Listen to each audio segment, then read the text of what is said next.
In reading the Book of Esther in your King James Bible, you may notice that the Lord is not mentioned once.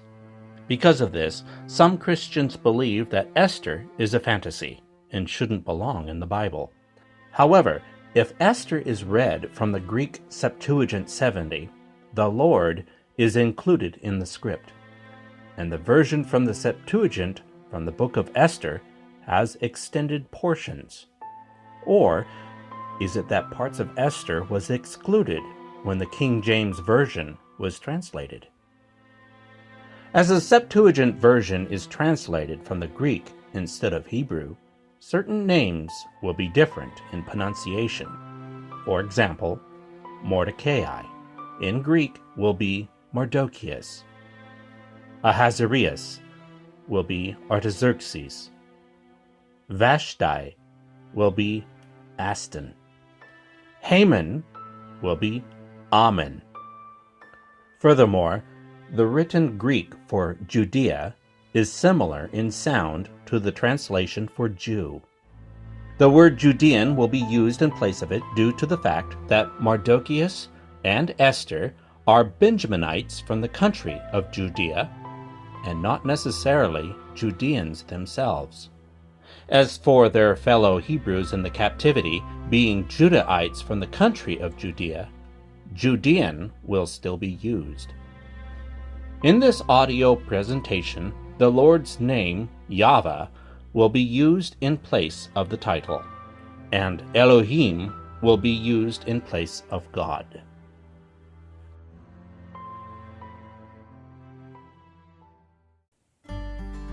The Book of Esther from the Greek Septuagint 70.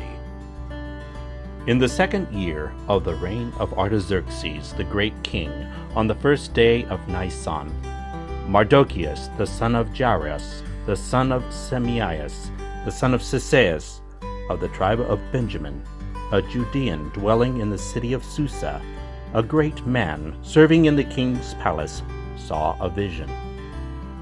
Now he was of the captivity which Nebuchadnezzar, king of Babylon, had carried captive from Jerusalem, with Jeconias the king of Judea. And this was his dream. Behold, voices and a noise, thunders and earthquake, tumult upon the earth. And, behold, two great serpents came forth, both ready for conflict, and there came from them a great voice. And by their voice every nation was prepared for battle, even to fight against the nation of the just. And, behold, a day of darkness and blackness, tribulation and anguish, affliction and great tumult upon the earth. And all the righteous nation was troubled, fearing their own afflictions, and they prepared to die, and cried to Elohim. And from their cry there came, as it were, a great river from a little fountain, even much water. And light and the sun arose, and the lowly were exalted, and devoured the honorable. And Mardocheus, who had seen this vision, and what Elohim designed to do, having awoke, kept it in his heart, and desired by all means to interpret it, even till night. And Mardocheus rested quiet in the palace with Gabbatha and Tharha, the king's two chamberlains, eunuchs who guarded the palace. And he heard their reasonings, and searched out their plans, and learnt that they were preparing to lay hands on King Artaxerxes. And he informed the king concerning them. And the king examined the two chamberlains, and they confessed, and were executed. And the king wrote these things for a memorial. Also Mardocheus wrote concerning these matters, and the king commanded Mardocheus to attend in the palace, and gave him gifts for this service. And Ammon the son of Ammedathes the Bugian was honorable in the sight of the king. And he endeavored to hurt Mardocheus and his people because of the two chamberlains of the king. Chapter 1. And it came to pass after these things in the days of Artaxerxes, This Artaxerxes ruled over 127 provinces from India. In those days, when King Artaxerxes was on the throne in the city of Susa, in the 3rd year of his reign, he made a feast to his friends and the other nations, and to the nobles of the Persians and Medes, and the chief of the satraps. And after this, after he had shown to them the wealth of his kingdom, and the abundant glory of his wealth during the 180 days, when, I say, the days of the marriage feast were completed, the king made a banquet to the nations who were present in the city 6 days, in the court of the king's house, which was adorned with hangings of fine linen and flax on cords of fine linen and purple, fastened to golden and silver studs, on pillars of Parian marble and stone. There were golden and silver couches on a pavement of emerald stone and of pearl and of Parian stone, and open-worked coverings variously flowered, having roses worked round about, gold and silver cups, and small cup of carbuncle set out of the value of 30,000 talents, abundant and sweet wine, which the king himself drank. And this banquet was not according to the appointed law, but so the king would have it, and he charged the stewards to perform his will and that of the company. Also, Aston, the queen, made a banquet for the women in the palace where King Artaxerxes dwelt. Now, on the 7th day, the king, being merry, told Ammon, and Bazan, and Tharha, and Barazai, and Zathotha, and Abatsa, and Tharaba, the 7 chamberlains, servants of King Artaxerxes, to bring in the queen to him, to enthrone her, and crown her with the diadem, and to show her to the princes, and her beauty to the nations, for she was beautiful. But Queen Aston hearkened not to him to come with the chamberlains. So the king was grieved and angered. And he said to his friends, Thus has Aston spoken. Pronounce therefore upon this case law and judgment.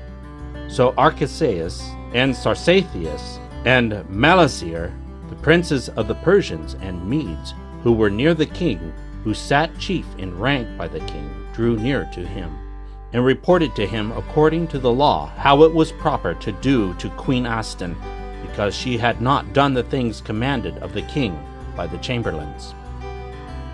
And Mucaeus said to the king and to the princes, Queen Aston has not wronged the king only, but also all the king's rulers and princes. For he has told them the words of the queen, and how she disobeyed the king. And then, said he, she refused to obey King Artaxerxes. So this day shall the other ladies of the chiefs of the Persians and Medes, having heard what she said to the king, dare in the same way to dishonor their husbands. If then it seems good to the king, let him make a royal decree, and let it be written according to the laws of the Medes and Persians, and let him not alter it, and let not the queen come in to him any more, and let the king give her royalty to a woman better than she. And let the law of the king, which he shall have made, be widely proclaimed in this kingdom, and so shall all the women give honor to their husbands, from the poor even to the rich.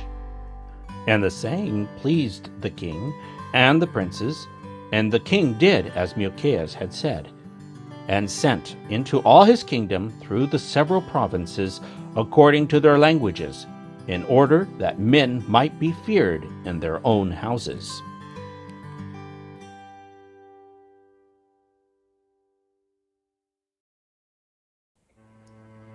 Chapter 2. And after this the king's anger was pacified, and he no more mentioned Aston, bearing in mind what she had said, and how he had condemned her. Then the servants of the king said, Let there be sought for the king chaste and beautiful young virgins, and let the king appoint local governors in all the provinces of his kingdom, And let them select fair and chaste young damsels, and bring them to the city Susa, into the women's apartment, and let them be consigned to the king's chamberlain, the keeper of the women, and let things for purification and other attendance be given to them. And let the woman who shall please the king be queen instead of Aston. And the thing pleased the king, and he did so. Now there was a Judean in the city Susa, and his name was Mardochæus, the son of Jairus, the son of Semeias, the son of Sisaias, of the tribe of Benjamin, who had been brought a prisoner from Jerusalem, which Nebuchadnezzar, king of Babylon, had carried into captivity. And he had a foster child, daughter of Amminadab, his father's brother, and her name was Esther. And when her parents were dead, he brought her up for a wife for himself, and the damsel was beautiful. And because the king's ordinance was published, many damsels were gathered to the city Susa under the hand of Gai, and Esther was brought to Gai, the keeper of the women. And the damsel pleased him, and she found favor in his sight. And he hasted to give her the things for purification, and her portion, and the 7 maidens appointed her out of the palace. And he treated her and her maidens well in the women's apartment. But Esther discovered not her family nor her kindred, for Mardochæus had charged her not to tell. But Mardochæus used to walk every day by the women's court to see what would become of Esther. Now this was the time for a virgin to go into the king, when she should have fulfilled 12 months. For so are the days of purification fulfilled, 6 months, while they are anointing themselves with oil of myrrh, and 6 months with spices and women's purifications. And then the damsel goes in to the king, and the officer to whomsoever he shall give the command will bring her to come in with him from the women's apartment to the king's chamber. She enters in the evening, and in the morning she departs to the second women's apartment, where Gai the king's chamberlain is keeper of the women, and she goes not in to the king again, unless she should be called by name. And when the time was fulfilled for Esther, the daughter of Amminadab, the brother of Mardochæus' father, to go in to the king, she neglected nothing which the chamberlain, the woman's keeper, commanded. For Esther found grace in the sight of all that looked upon her. So Esther went in to King Artaxerxes in the 12th month, which is Adar, in the 7th year of his reign. And the king loved Esther, and she found favor beyond all the other virgins, and he put on her the queen's crown. And the king made a banquet for all his friends and great men for 7 days, and he highly celebrated the marriage of Esther. And he made a release to those who were under his dominion. But Mardochæus served in the palace. Now Esther had not discovered her kindred, for so Mardochæus commanded her to fear Elohim and perform his commandments, as when she was with him, and Esther changed not her manner of life. And 2 chamberlains of the king, the chiefs of the bodyguard, were grieved, because Mardochæus was promoted, and they sought to kill King Artaxerxes. And the matter was discovered to Mardochæus, and he made it known to Esther. And she declared to the king the matter of the conspiracy. And the king examined the 2 chamberlains, and hanged them. And the king gave orders to make a note for a memorial in the royal records of the good offices of Mardochæus as a commendation.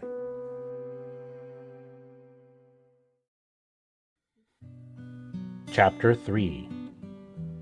And after this, the king Artaxerxes highly honored Ammon, the son of Ammedathes, the Bogean, and exalted him, and set his seat above all his friends. And all in the palace did him obeisance, for so the king had given orders to do. But Mardochæus did not do him obeisance. And they in the king's palace said to Mardochæus, Mardochæus, why dost thou transgress the commands of the king? Thus they spoke daily to him, but he hearkened not unto them. So they represented to Aman that Mardochæus resisted the commands of the king, and Mardochæus had shown to them that he was a Judean. And when Aman understood that Mardochæus did not obeisance to him, he was greatly enraged, and took counsel to destroy utterly all the Judeans who were under the rule of Artaxerxes. And he made a decree in the 12th year of the reign of Artaxerxes, and cast lots daily and monthly to slay in one day the race of Mardochæus. And the lot fell on the 14th day of the month, which is Adar. And he spoke to King Artaxerxes, saying, There is a nation scattered among the nations in all thy kingdom, and their laws differ from those of all the other nations, and they disobey the laws of the king, and it is not expedient for the king to let them alone. If it seem good to the king, let him make a decree to destroy them, and I will remit into the king's treasury 10,000 talents of silver. And the king took off his ring, and gave it unto the hands of Aman, to seal the decrees against the Judeans. And the king said to Aman, Keep the silver, and treat the nation as thou wilt. So the king's recorders were called in the first month on the 13th day, and they wrote as Aman commanded to the captains and governors in every province, from India even to Ethiopia, to 127 provinces, and to the rulers of the nations according to their several languages, in the name of King Artaxerxes. And the message was sent by posts throughout the kingdom of Artaxerxes, to destroy utterly the race of the Judeans on the first day of the 12th month, which is Adar, and to plunder their goods. And the following is the copy of the letter. The great King Artaxerxes writes thus to the rulers and inferior governors of 127 provinces from India even to Ethiopia, who hold authority under him, ruling over many nations, and having obtained dominion over the whole world.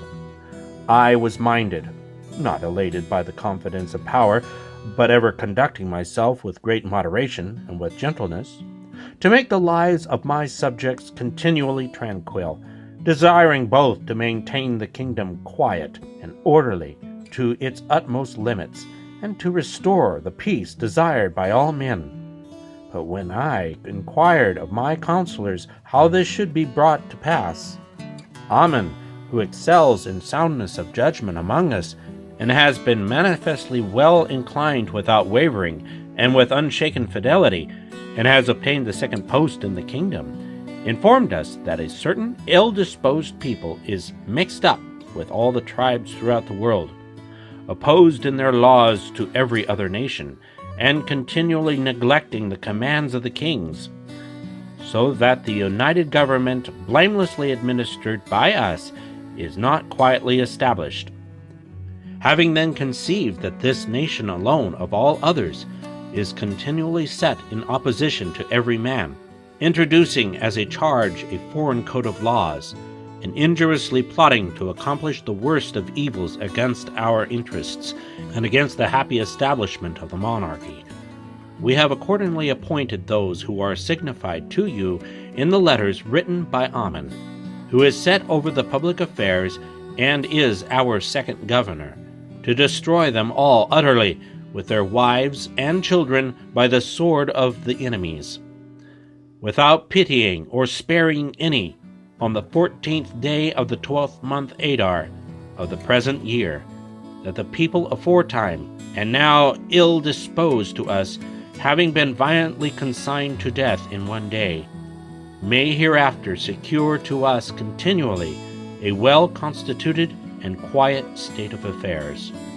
And the copies of the letters were published in every province, and an order was given to all the nations to be ready against that day. And the business was hastened, and that at Susa, and the king and Aman began to drink, but the city was troubled.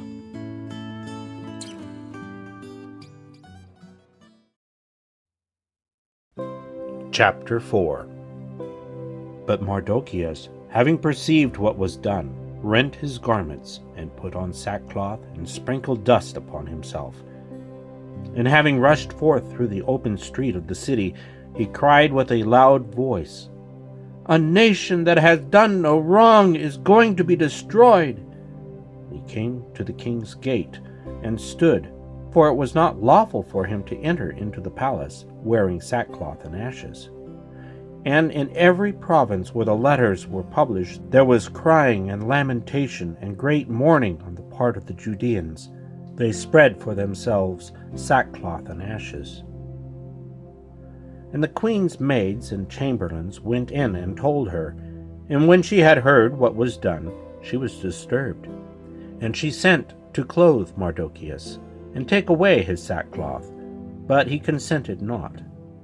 So Esther called for her chamberlain Agratheus, who waited upon her, and she sent to learn the truth from Mardochæus. And Mardochæus showed him what was done, and the promise which Aman had made the king of 10,000 talents to be paid into the treasury, that he might destroy the Judeans. And he gave him the copy of the writing that was published in Susa concerning their destruction, to show Esther, and told him to charge her to go in and entreat the king, and to beg him for the people. "Remembering," said he, "the days of thy low estate, how thou wert nursed by my hand, because Aman, who holds the next place to the king, has spoken against us for death. Do thou call upon Yahvah, and speak to the king concerning us, to deliver us from death." So Agratheus went in and told her all these words.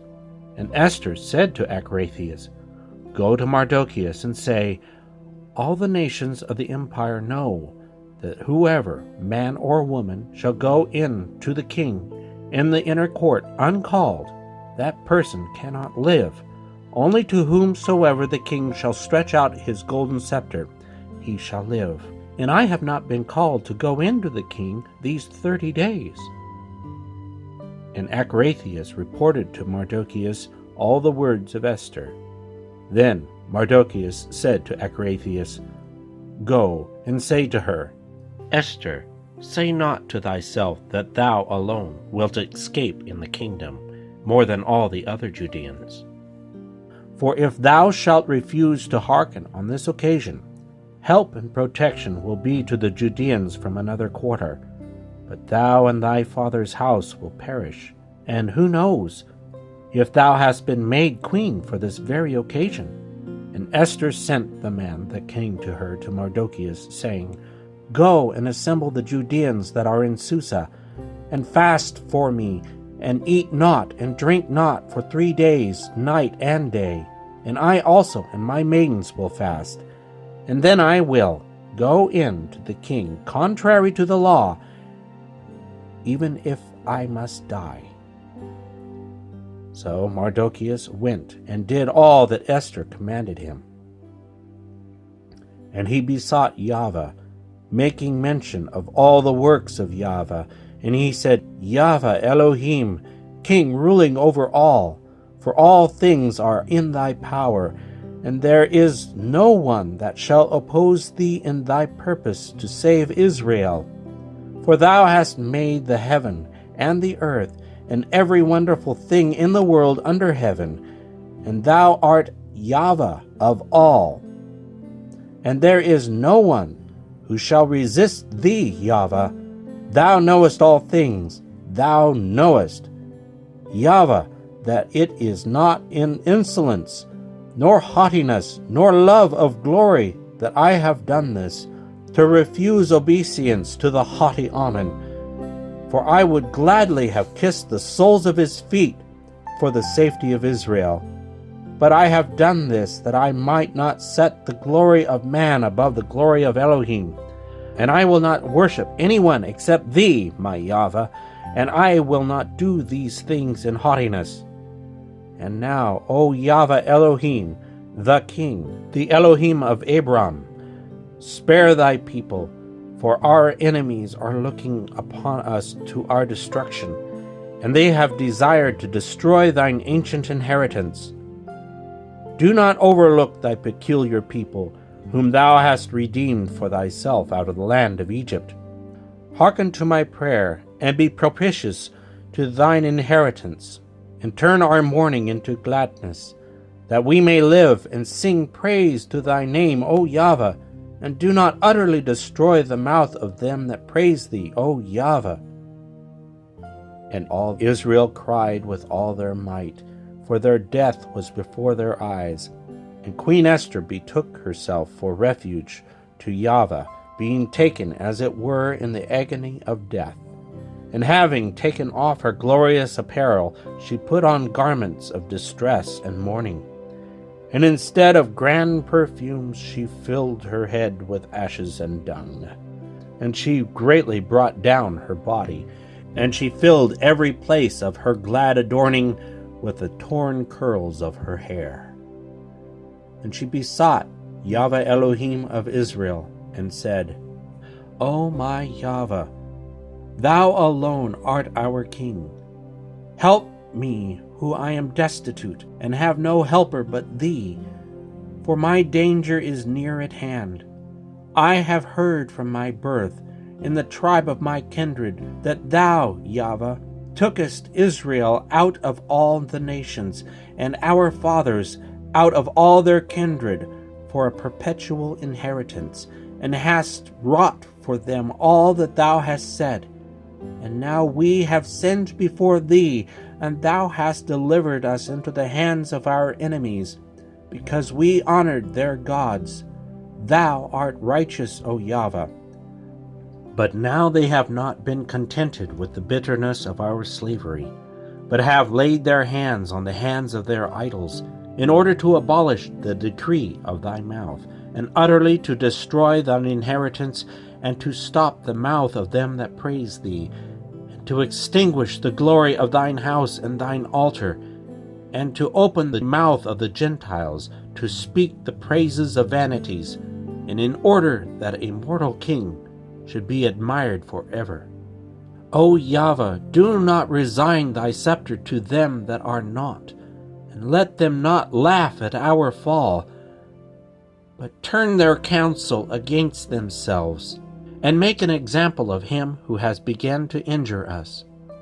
Remember us, O Yahvah, manifest thyself in the time of our affliction, and encourage me, O King of gods, and ruler of all dominion.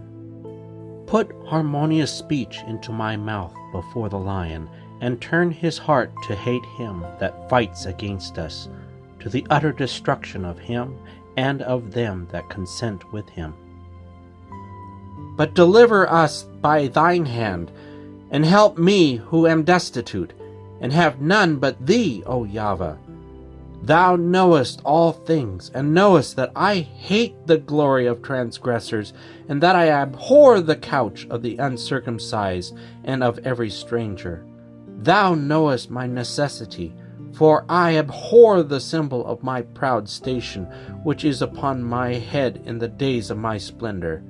I abhor it as a minstrel's cloth, and I wear it not in the days of my tranquility.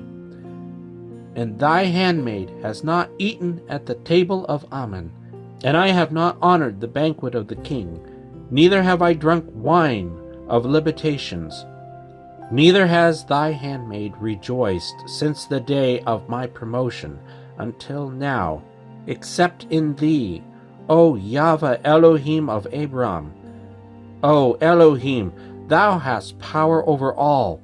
Hearken to the voice of the desperate, and deliver us from the hand of them that devise mischief, and deliver me from my fear.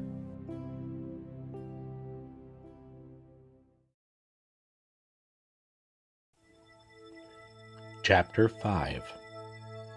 And it came to pass on the third day, when she had ceased praying, that she put off her mean dress, and put on her glorious apparel, and being splendidly arrayed, and having called upon Elohim the overseer and preserver of all things, she took her 2 maids, and she leaned upon one as a delicate female, and the other followed bearing her train. and she was blooming in the perfection of her beauty, and her face was cheerful, as it were benevolent, but her heart was straitened for fear. And having passed through all the doors, she stood before the king. And he was sitting upon his royal throne, and he had put on all his glorious apparel, covered all over with gold and precious stones, and was very terrible. And having raised his face resplendent with glory, he looked with intense anger. And the queen fell, and changed her color as she fainted, and she bowed herself upon the head of the maid that went before her. But Elohim changed the spirit of the king to gentleness, and in intense feeling he sprang from off his throne and took her into his arms until she recovered. And he comforted her with peaceable words, and said to her, "What is the matter, Esther? I am thy brother. Be of good cheer. Thou shalt not die, for our command is openly declared to thee. Draw nigh." And having raised the golden scepter, he laid it upon her neck, and embraced her, and said, "Speak to me." And she said to him, "I saw thee, my lord, as an angel of Elohim, and my heart was troubled for fear of thy glory. For thou, my lord, art to be wondered at, and thy face is full of grace." And while she was speaking, she fainted and fell. Then the king was troubled, and all his servants comforted her. And the king said, "What wilt thou, Esther? And what is thy request? Ask even to the half of my kingdom, and it shall be thine." And Esther said, "Today is my great day. If then it seem good to the king, let both him and Aman come to the feast which I will prepare this day." And the king said, "Hasten Aman hither, that we may perform the word of Esther." So they both come to the feast of which Esther had spoken. And at the banquet the king said to Esther, "What is thy request, Queen Esther? Speak, and thou shalt have all that thou requirest." And she said, "My request and my petition are, if I have found favor in the sight of the king, let the king and Aman come again tomorrow to the feast which I shall prepare for them, and tomorrow I will do the same." So Aman went out from the king very glad and merry. But when Aman saw Mardochæus the Judean in the court, he was greatly enraged. And having gone into his own house, he called his friends and his wife Zosara. And he showed them his wealth, and the glory of which the king had invested him, and how he had caused him to take precedence and bear chief rule in the kingdom. And Aman said, "The queen has called no one to the feast with the king but me, and I am invited tomorrow. But these things please me not, while I see Mardochæus the Judean in the court." And Zosara his wife and his friends said to him, "Let there be a gallows made for thee of 50 cubits, and in the morning do thou speak to the king, and let Mardochæus be hanged on the gallows. But do thou go in to the feast with the king, and be merry." And the saying pleased Aman, and the gallows was prepared. Chapter 6. But Yahvah removed sleep from the king that night, and he told his servants to bring in the books, the registers of daily events, to read to him. And he found the records written concerning Mardochæus, how he had told the king concerning the 2 chamberlains of the king, when they were keeping guard, and sought to lay hands on Artaxerxes. And the king said, "What honor or favor have we done to Mardochæus?" And the king's servants said, "Thou hast not done anything to him." And while the king was inquiring about the kindness of Mardochæus, behold, Aman was in the court. And the king said, "Who is in the court?" Now Aman was come in to speak to the king that he should hang Mardochæus on the gallows, which he had prepared. And the king's servants said, "Behold, Aman stands in the court." And the king said, "Call him." And the king said to Aman, "What shall I do to the man whom I wish to honor?" And Aman said within himself, "Whom would the king honor but myself?" And he said to the king, "As for the man whom the king wishes to honor, let the king's servants bring the robe of fine linen which the king puts on, and the horse on which the king rides, and let him give it to one of the king's noble friends, and let him array the man whom the king loves, and let him mount him on the horse, and proclaim through the street of the city, saying, Thus shall it be done to every man whom the king honors." Then the king said to Aman, "Thou hast well said. So do to Mardochæus the Judean who waits in the palace, and let not a word of what thou hast spoken be neglected." So Aman took the robe and the horse, and arrayed Mardochæus, and mounted him on the horse, and went through the street of the city, and proclaimed, saying, "Thus shall it be done to every man whom the king wishes to honor." And Mardochæus returned to the palace, but Aman went home mourning, and having his head covered. And Aman related the events that had befallen him to Sisera his wife, and to his friends. And his friends and his wife said to him, "If Mardochæus be of the race of the Judeans, and thou hast begun to be humbled before him, thou wilt assuredly fall, and thou wilt not be able to withstand him, for the living Elohim is with him." While they were yet speaking, the chamberlains arrived to hasten Aman to the banquet which Esther had prepared. Chapter 7. So the king and Aman went in to drink with the queen. And the king said to Esther at the banquet on the second day, "What is it, Queen Esther? And what is thy request? And what is thy petition? And it shall be done for thee to the half of my kingdom." And she answered and said, "If I have found favor in the sight of the king, let my life be granted to my petition, and my people to my request. For the slanderer is not worthy of the king's palace."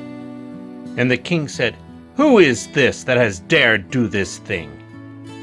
And Esther said, "The adversary is Aman, this wicked man." Then Aman was troubled before the king and the queen. And the king rose up from the banquet to go into the garden. And Aman began to entreat the queen, for he saw that he was in an evil case. And the king returned from the garden, and Aman had fallen upon the bed, entreating the queen. And the king said, "Wilt thou even force my wife in my house?" And when Aman heard it, he changed countenance. And Bugathain, one of the chamberlains, said to the king, "Behold, Aman has also prepared a gallows for Mardochæus, who spoke concerning the king. And a gallows of 50 cubits high has been set up in the premises of Aman." And the king said, "Let him be hanged thereon." So Aman was hanged on the gallows that had been prepared for Mardochæus. And then the king's wrath was appeased.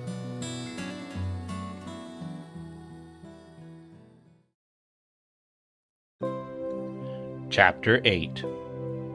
And in that day King Artaxerxes gave to Esther all that belonged to Aman the slanderer. And Mardochæus was called by the king, for Esther had shown that he was related to her. And the king took the ring which he had taken away from Aman, and gave it to Mardochæus. And Esther appointed Mardochæus over all that had been Aman's. And she spoke yet again to the king, and fell at his feet, and besought him to do away the mischief of Aman, and all that he had done against the Judeans. Then the king stretched out to Esther the golden scepter. And Esther arose to stand near the king. And Esther said, "If it seem good to thee, and I have found favor in thy sight, let an order be sent that the letters sent by Aman may be reversed, that were written for the destruction of the Judeans who are in thy kingdom. For how shall I be able to look upon the affliction of my people, and how shall I be able to survive the destruction of my kindred?" And the king said to Esther, "If I have given and freely granted thee all that was Amon's, and hanged him on a gallows, because he laid his hands upon the Judeans. What dost thou yet further seek? Write ye also in my name, as it seems good to you, and seal it with my ring. For whatever orders are written at the command of the king, and sealed with my ring, it is not lawful to gainsay them. So the scribes were called in the first month, which is Nisan, on the 23rd day of the same year. And orders were written to the Judeans, whatever the king had commanded to the local governors and chiefs of the satraps, from India even to Ethiopia, 127 satraps, according to the several provinces, according to their dialects.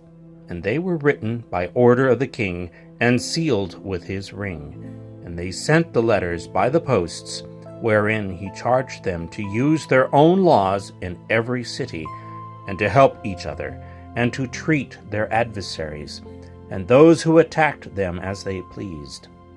On one day in all the kingdom of Artaxerxes, on the 13th day of the 12th month, which is Adar. And the following is the copy of the letter of the orders. The great King Artaxerxes sends greeting to the rulers of provinces in 127 satraps, from India to Ethiopia, even to those who are faithful to our interests. Many who have been frequently honored by the most abundant kindness of their benefactors have conceived ambitious designs, and not only endeavor to hurt our subjects, but moreover, not being able to bear prosperity, they also endeavor to plot against their own benefactors. And they not only would utterly abolish gratitude from among men, but also elated by the boastings of men who are strangers to all that is good, they suppose that they shall escape the sin-hating vengeance of the ever-seeking Elohim. And oftentimes evil exhortation has made partakers of the guilt of shedding innocent blood, and has involved in irredeemable calamities many of those who were appointed to offices of authority, who have been entrusted with the management of their friends' affairs, while men, by the false sophistry of an evil disposition, have deceived the simple candor of the ruling powers.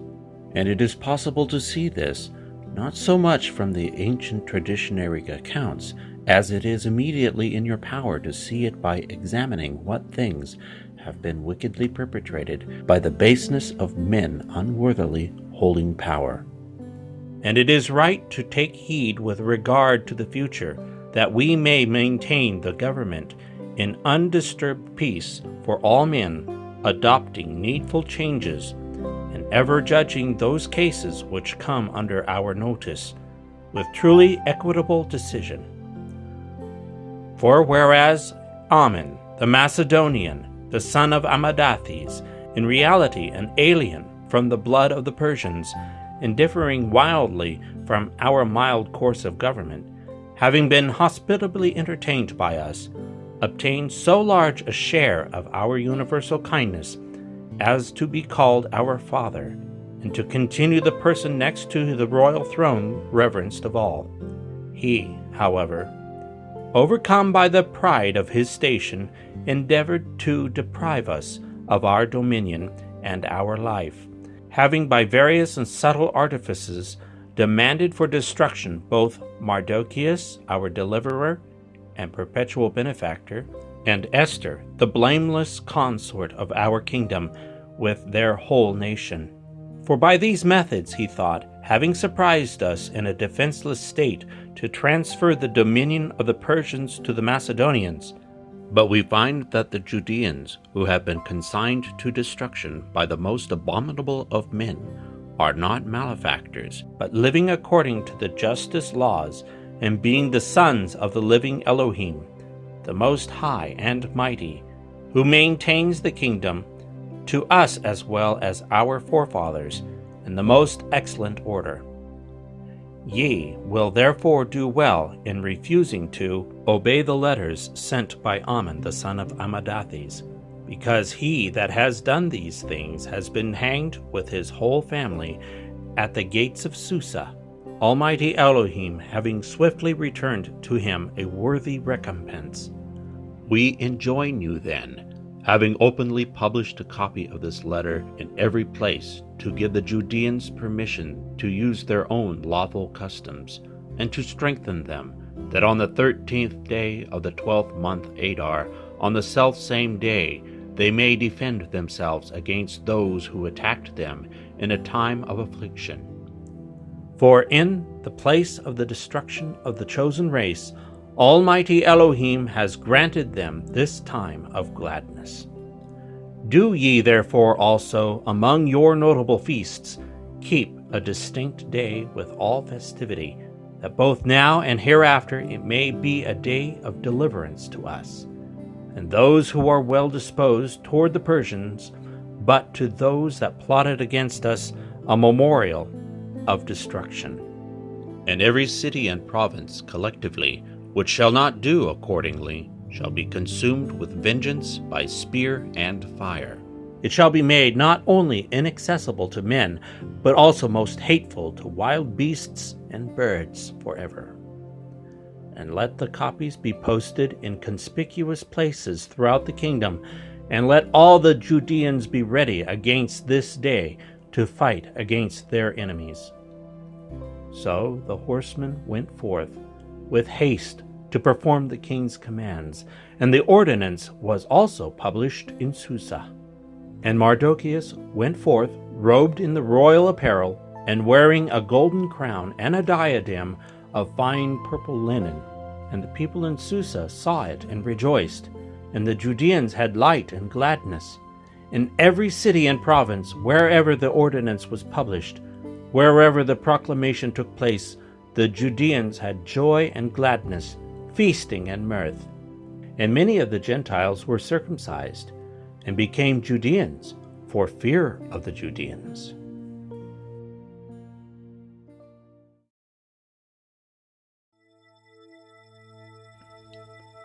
Chapter 9.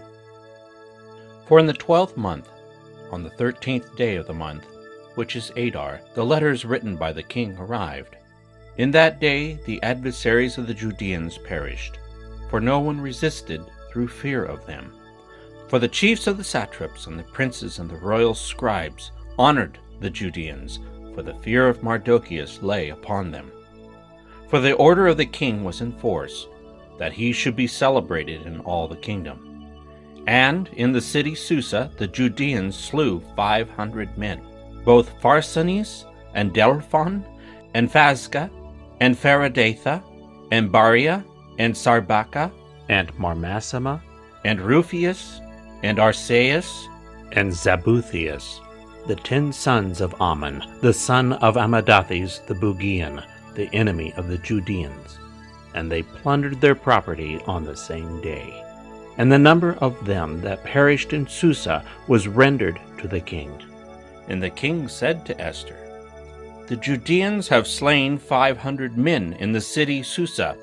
And how, thinkest thou, how they used them in the rest of the country? What then dost thou yet ask, that it may be done for thee?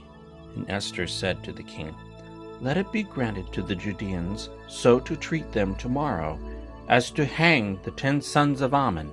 And he permitted it to be done. And he gave up to the Judeans of the city the bodies of the sons of Ammon to hang. And the Judeans assembled in Susa on the 14th day of Adar, and slew 300 men, but plundered no property. And the rest of the Judeans who were in the kingdom assembled, and helped one another, and obtained rest from their enemies. For they destroyed 15,000 of them on the 13th day of Adar, but took no spoil. And they rested on the 14th of the same month, and kept it as a day of rest with joy and gladness.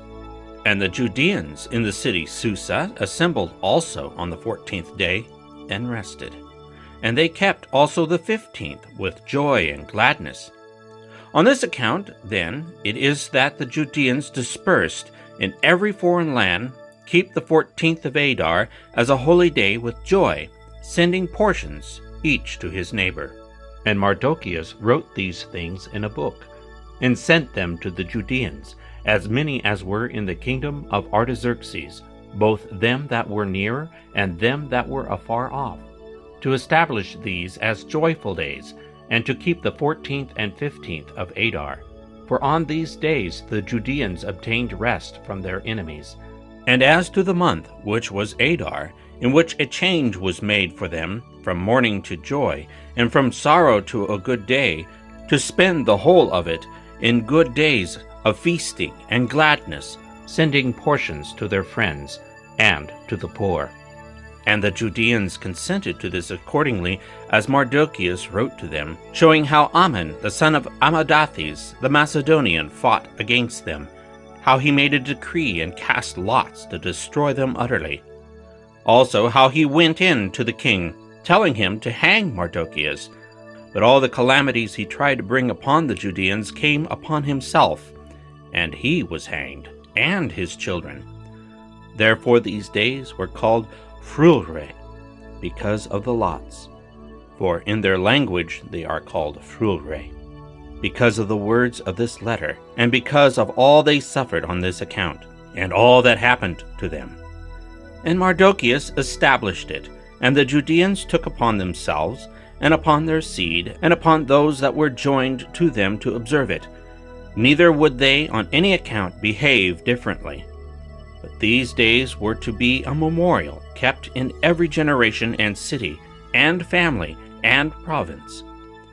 And these days of the Frulre, said they, shall be kept forever, and their memorial shall not fail in any generation.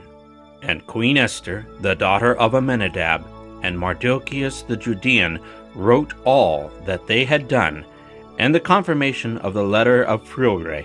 And Mardochæus and Esther the queen appointed a fast for themselves privately, even at that time also having formed their plan against their own health.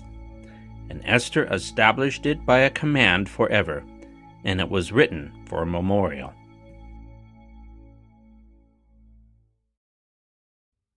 Chapter 10. And the king levied a tax upon his kingdom, both by land and sea. And as for his strength and valor, and the wealth and glory of his kingdom, behold, they are written in the book of the Persians and Medes for a memorial. And Mardochæus was viceroy to King Artaxerxes, and was a great man in the kingdom, and honored by the Judeans, and passed his life beloved of all his nation. And Mardochæus said, These things have been done of Elohim. For I remember the dream which I had concerning these matters, for not one particular of them has failed. There was a little fountain which became a river. There was light, and the sun, and much water. The river is Esther, whom the king married and made queen. And the two serpents are I and Ammon. And the nations are those nations that combined to destroy the name of the Judeans. But as for my nation, this is Israel, even they that cried to Elohim and were delivered, for Yahvah delivered his people, and Yahvah rescued us out of all these calamities. And Elohim wrought such signs and great wonders as have not been done among the nations. Therefore did he ordain 2 lots, one for the people of Elohim, and one for all the other nations. And these 2 lots came for an appointed season, and for a day of judgment before Elohim, and for all the nations. And Elohim remembered his people, and vindicated his inheritance.